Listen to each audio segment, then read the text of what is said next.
Welcome to week one, the foundation of spiritual leadership. I am really excited to have you join us on this transformational journey.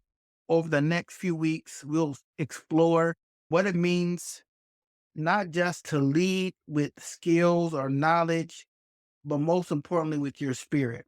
When you hear the spirituality of leadership about spiritual leaders such as churches, these are individuals who are in leadership positions in the marketplace, who are leading teams of people, who are working with people, who are responsible for impacting the lives of individuals. So this is a topic that, regardless of where you're at in your life, it is important that you understand the spirituality of leadership. And we're going to explore some things. So this is something that you don't want to miss. If you go to our website, Avodah Dynamics, and register for week two, I have a special surprise at the end of week two. This is a topic that you really don't want to miss. Leaders lead from their gifts, talents, and broken places. Leaders lead from a position of their gifts and talents, as well as their broken places. Let me give you an example. You can be gifted and talented in policy or uh, relationships.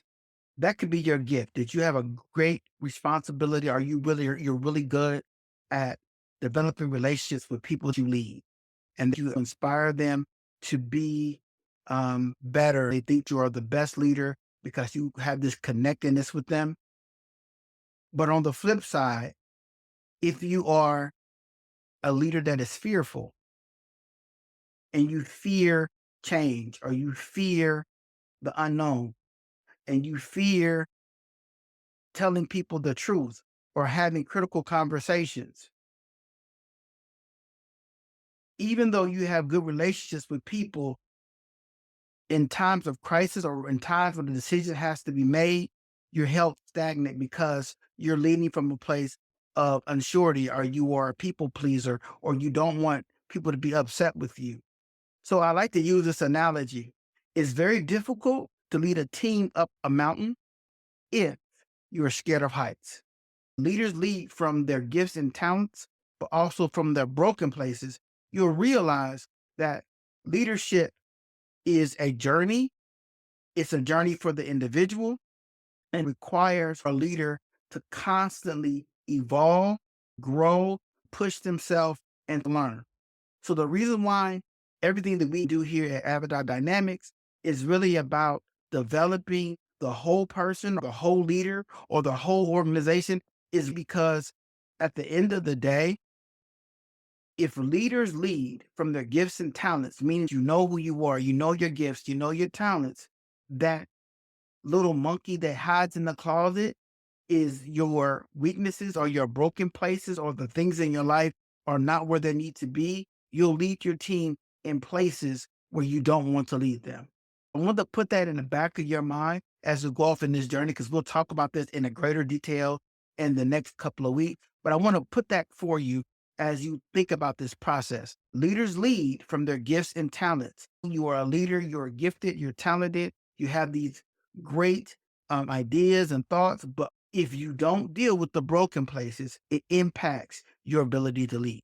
Leaders lead from their gifts and talents, but also from their broken places. Leadership is about more than just strategies or techniques. It's really about purpose, vision, and values. It's about the impact you leave on people and the way that you lead a legacy that transcends generations. When you talk about leadership, it's more than just strategies or techniques. Most of the time you hear about how to be an effective leader, and there are books that's written about it. But it's hinged upon this idea of having a purpose, vision, and values. At the end of the day, it's about the impact on the lives of people and the legacy that transcends generations. The people you lead, you impact their life and their family. And so, therefore, being a leader not only is about vision, purpose, and values, it's also about the impact on generations to come. This week, we'll focus on understanding the foundation of spiritual leadership. Together, we'll dive into what it means to lead from the spirit and how it connects to your soul, mind, will, and emotions, and how these principles manifest in your actions as a leader. You have an opportunity to reflect on your leadership abilities, what you value, and personal mission statements. We'll talk about developing the mission statement later in this class. Leaders lead from their gifts and talents, but also from their broken places. I'm going to share one of my favorite scriptures with you. Where there is no vision, people perish. Vision is the heart of leadership. The spirit of a leader causes us to connect to a vision greater than ourselves. When a leader has a vision, it allows them to connect to something far greater than what they can do themselves.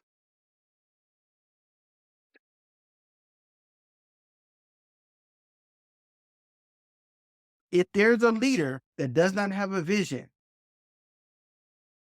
processes, programs, things that need to be completed fail. Without a vision, people perish. So, we'll cover 5 topics quickly. We're not going to eat up a lot of your time. It's only an hour. We're going to talk about what spiritual leadership is and why it matters, the triune nature of leadership, spirit, soul, and body, the core principles like integrity, compassion, and service, and external impact on leadership on those you serve, and the practical steps to begin aligning your leadership and your values. Thank you for joining me this Saturday morning. I guarantee you, we're going to learn something today as we explore the spirituality of leadership. Now, let's define what spiritual leadership is. It is a style of leadership that integrates values, purpose, and higher calling to inspire and guide others. It focuses on influencing people at its core of their being, their spirit, while fostering growth in their minds and their emotions. Spiritual leadership is a leadership style that integrates your values, purpose, and a higher calling to inspire and guide others. For example, purpose-driven actions. What do you do every single day in the people that you lead that is driven based upon purpose? I've spent my whole life working with individuals from youth to adults. Great leaders are driven by purpose.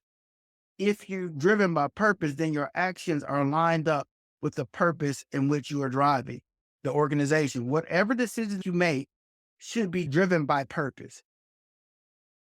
Number 2,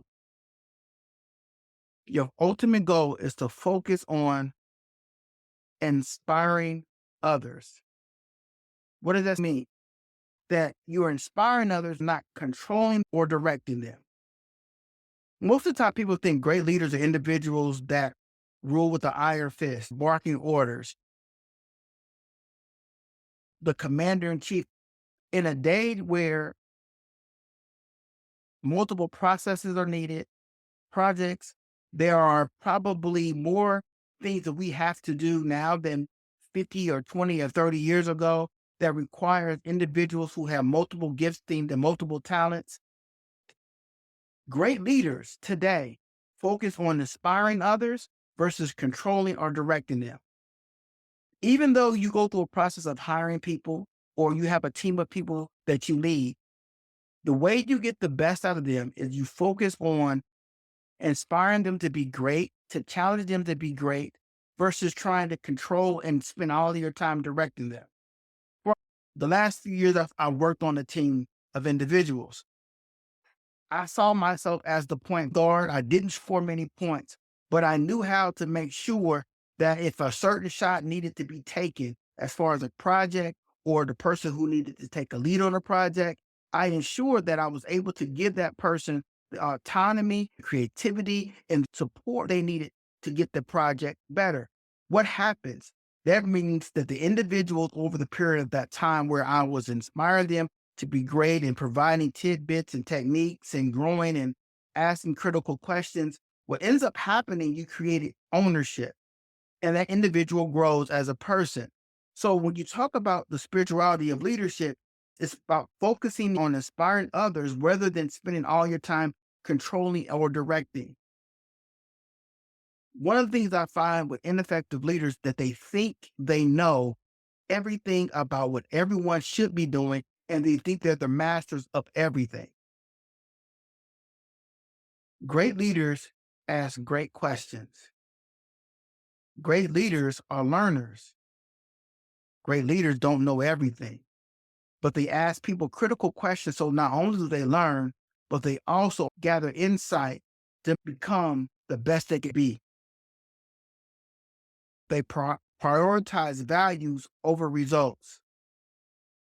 When they're choosing a job or working for someone, or choosing to lead or not to lead, or choosing to engage or not engage, you have to be rooted in what you value, what is important to you as an individual, especially as a leader. What is it that you value? Because whatever you value determines the output and why it matters. Results are important, but values are more important. Why are you doing the things that you're doing? How does it enhance the bottom line? How does it increase the vision of what you're trying to do? Every company, every organization that all of us work for or we've created are designed to solve a problem to make life better for other individuals. If you're not a spiritually led leader, oftentimes you'll go for the bag versus the intended value of what you're trying to solve and the people that you're trying to help. Money is great, but all money is not good money if it jeopardizes your values. So why does all of this matter? Number one, spiritual leadership creates an alignment between your inner purpose and external actions. It fosters trust, collaboration, and a shared sense of mission in teams and organizations. At the end of the day, great leaders lead great teams. Great teams have great impact, and great impact have great results. Who you are as a leader, what you value, the things that are part of your core being impacts those who you lead, and those who you lead have impacts on the results that the team has that has an impact on the livelihood of others or the ability to enhance the lives of others, regardless of what industry you're in. At the end of the day, it fosters trust, collaboration, a shared sense of mission, team, and organizations. Through spiritual leadership, connectedness, and being rooted in your core values, you're able to develop these relationships with individuals that transcend the outcome of what you're trying to create, but also the lives of individuals that you lead. So I'm going to talk about spirit, soul, and body and explain why this is important. This is not a Bible study class or whatever, but I'm going to really root it into this idea of spirituality of leadership from an element of the triune nature of man that you oftentimes you hear in church, or you talk about man is a spirit that has a soul and lives in a body. Then we all, to a certain degree, live, lead, or exist in that element. The spirit of a man is the core of our being. It represents our purpose, connection, and higher values. The spirit is the core of our being. It represents our purpose, our connections, and higher value. It is the unseen thing that only you know exists. For an example, if you're a person that believes in God and you believe that right and wrong, based upon scripture, based upon your religious beliefs, if that is the core of your being, that is the place where no one knows. Not saying that you outwardly say it, but you inwardly live it day to day. And becomes your litmus test of your life. you eventually will lead out of that place. Leaders lead with their gifts and their talents, but they also lead from their broken places, or more importantly, the inward places. What you believe are your values, you lead from the element of your values. If I truly believe that treating people with decency and integrity is a part of what I believe is a core of my belief system, I lead from that place. Now, if I don't believe in treating people kind and fair, I may do politically correct things, but eventually the core of who I am will come out. If I'm a person that don't really care about people, eventually over time, the true part of me will come out. Inwardly, the spirit, soul, will, and emotions, the things that you do and the things that you say outwardly expresses the spiritual intentions through thoughts, decisions, and feelings. Okay? So the inward places where no one will ever see, the things that you deal with in your heart, the things that you believe are core to who you are, the things that no one can ever really know about you, only you and God know, in the secret places where no one knows, it is your mind, your will, and your emotions will express itself. Okay? Your mind, your will, and your emotions will express itself through thoughts, decisions, and feelings. If you have broken places in your life as a leader, you lead from those broken places. If you don't work on those areas of your life in which you struggle, it will manifest itself in due time because it is very hard to lead a people up a mountain if you're scared of heights. Eventually, what will manifest is we're going to take another way or do something completely different or justify your decisions.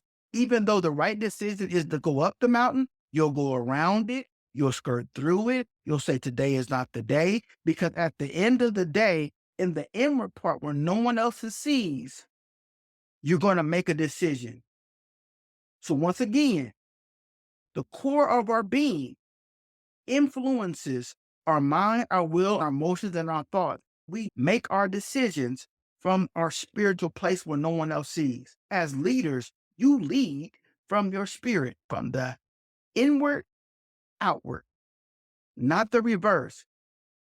You can dress up a leader, give a title to a leader, give a degree to a leader, but what ends up manifesting in that leader will be at the core of what that individual is. We'll talk about it, well, in the next couple of weeks. We'll talk about something called the spirit of the law. The body is the action, the behavior that manifests the leadership. The soul is the mind, will, and emotions that often determines our decisions, actions, or thoughts. For an example, I don't like people. It's in my spirit, but I'm called to be a leader because leaders make more money, right? Well, I'm not called to be a leader. I am a leader, but I treat people mean. In my interview, I sound real nice. The first couple of days, I'm really, really nice. And then after the honeymoon period, because I don't like people, every decision that I make would be a decision that only benefits me, not the people that I serve. I spend all my time in the position of a leader, not doing things that even help my team because I don't care about people. I make decisions that don't benefit people. So I spend all my time brutalizing, tearing people down, destroying people. Anytime a person makes a decision, I'm either going to terminate them, fire them, kick them out, or whatever, because in my inward place where no one knows, and I played it off when I interviewed or in the beginning stages, I really didn't like people.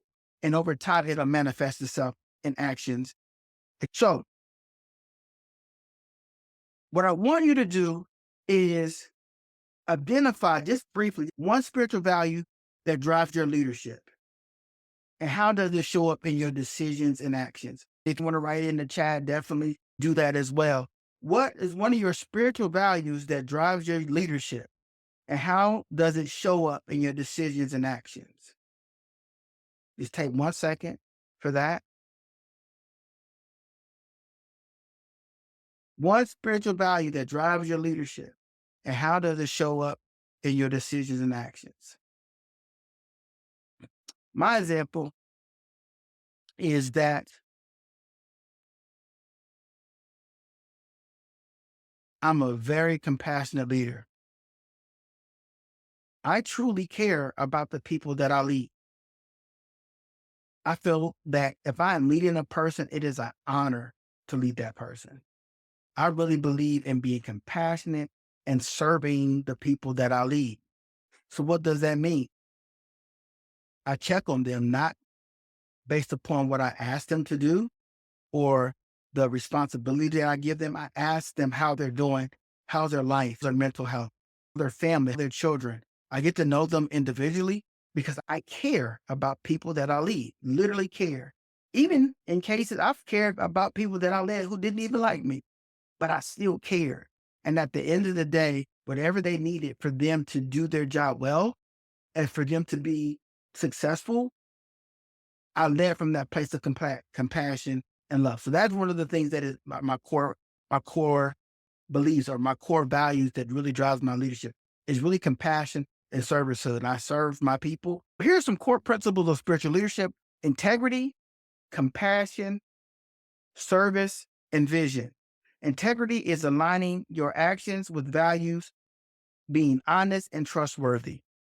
Great leaders are honest and trustworthy. Compassion, understanding, and addressing the needs of others with empathy. Service, leading with the goal of serving others and prioritizing their growth. Serving, leading with goals of serving others and prioritizing their growth, not my growth. I said, I'm at the point of my career that I become better based upon the individuals who I am leading, that they also become great leaders themselves. It's not about me anymore. It's really about the individuals who see me as a leader, as a coach, as a mentor. My ultimate goal is to serve them and to see them grow, not necessarily my individual growth. I grow because I watch them grow, right? Having a clear, purpose driven goal that inspires others. Are you living a life in such a way where your vision for your life is inspiring others? Or do they look at you as just being another person? So when I think about these things: integrity, compassion, service, and vision. Next week, I want to talk about a couple of ways you can take each one of these things and embody that in your leadership. What does that mean? How do you embody integrity, or how can you start embodying integrity? How can you start embodying compassion and service or vision? Think about these things. So next week when we talk about it, because we're going to go really deep, this is the first week into it. I really want you to think about, how do you embody that? How do you really capture it? How do you make that a part, or one of these a part of what you work on every single day? And how do you make that a part of your leadership strategy? Now, with that being the case, we're going to make a shift and we're going to talk about that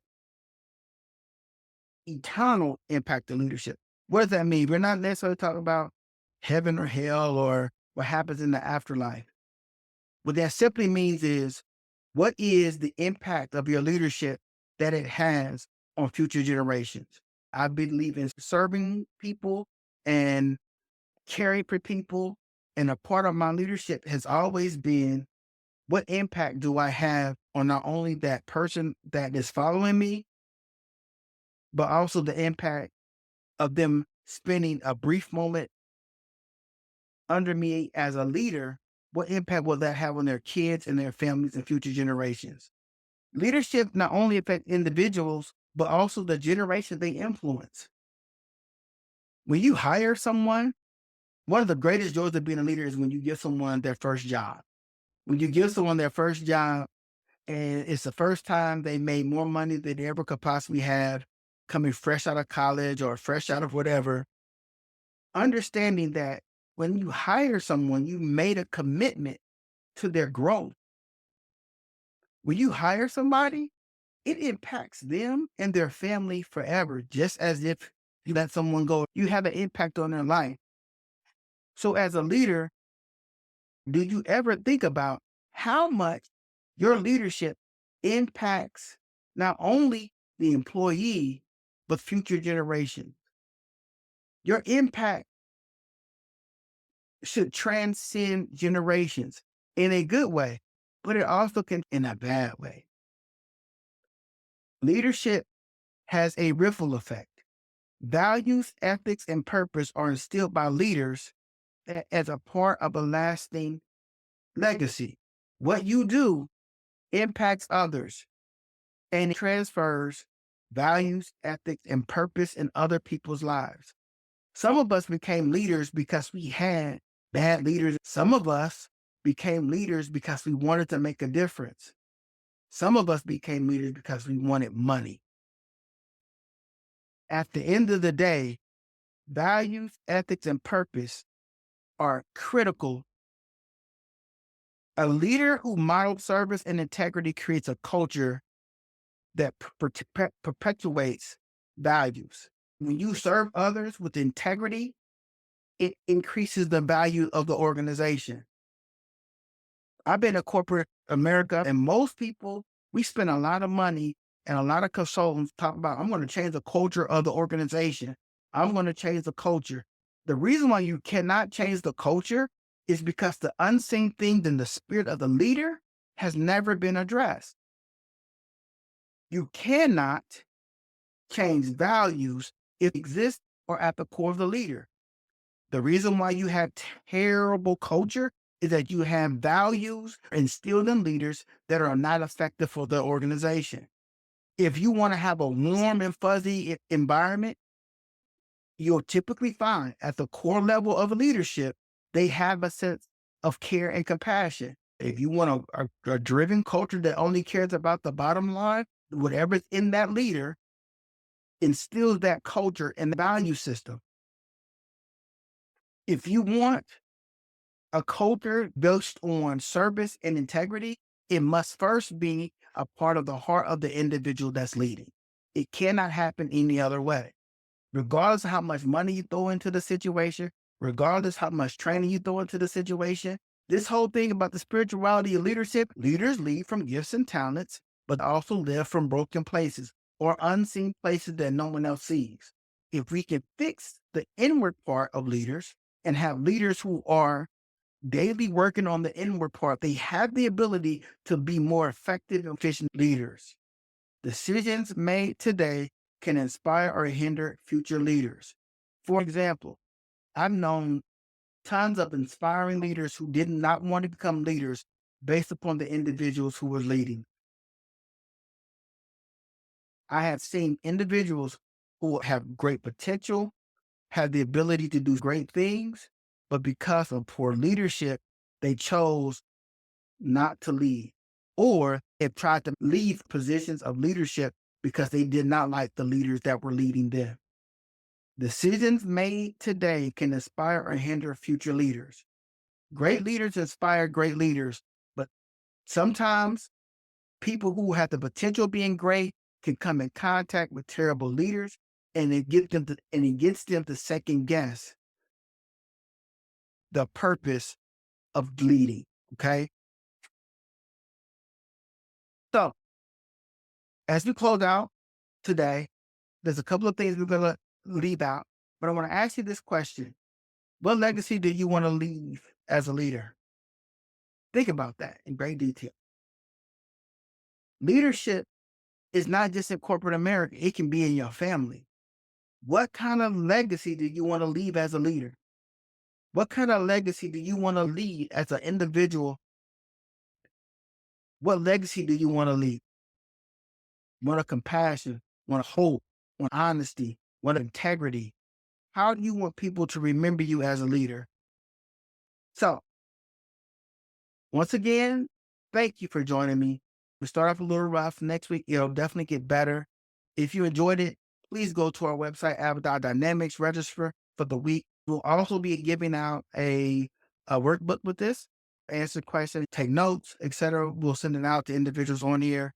If you want to DM me your email, I'll send you the workbook via email. But next week, just register because next week we can go greater detail into this, but you really don't want to miss the session where we talk about the spirit of law means this, regardless of what policies are, if it's not in the spirit of those who lead, they're not going to follow what is in that policy. So regardless of what people say, how many of us have ever been in meetings and said, we're going to talk about how we treat people, right? And we have a policy on how leaders need to treat or what is the due process, right?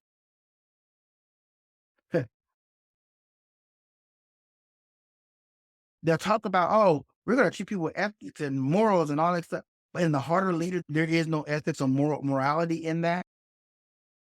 It doesn't matter what the policy says. If the heart of the individual is not there, they're never going to make those decisions. So what we're going to talk about the next 4 weeks is not just leadership, how to be a great leader. It's about making sure that we do the inward work to become great leaders so that we can inspire and impact the lives of others. Thanks for joining me on this first Saturday in January of 2025. We appreciate you and look forward to seeing you next week at 10:30 sharp. Have a great week. I'll get those emails and links out to you. I'll put it in the link below. Thank you. Appreciate you. Bye.